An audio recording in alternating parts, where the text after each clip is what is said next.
Avant la fête de Pâques, Jésus se lève du souper et met de côté ses vêtements.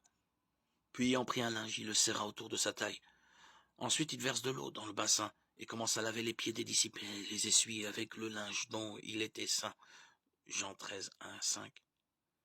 À partir de ce qui est rapporté au début du chapitre 13 de l'évangile de Jean et jusqu'à ce qu'il soit arrêté au jardin de Gethsémane, le Seigneur Jésus ne parle plus qu'à ses disciples pour les préparer à son départ.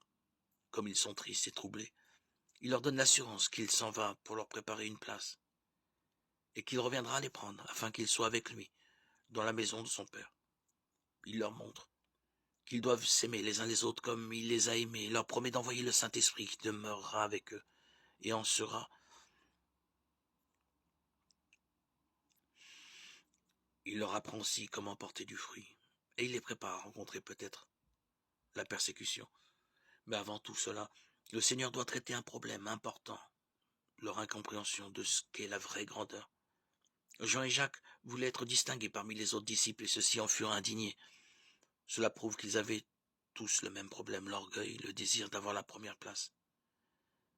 C'est pourquoi, avant le merveilleux entretien dans la chambre haute, le Seigneur désire leur enseigner que la vraie grandeur se trouve dans l'humilité.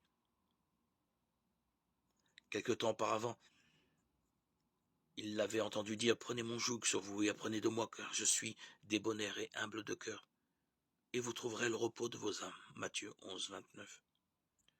La leçon la plus difficile à apprendre, c'est la vraie humilité. Aussi le Seigneur nous en donne ici un vivant exemple. Il met de côté ses vêtements et attache un linge autour de sa taille comme un serviteur. Pour laver les pieds de quelqu'un, il faut s'agenouiller. Vous ne pouvez pas vous asseoir sur une chaise ou vous mettre sur un piédestal et laver les pieds de votre frère. Il y aurait risque de chute. Le roi Salomon a dit « L'orgueil va devant la ruine, et l'esprit hautain devant la chute. » Proverbe 16, 18.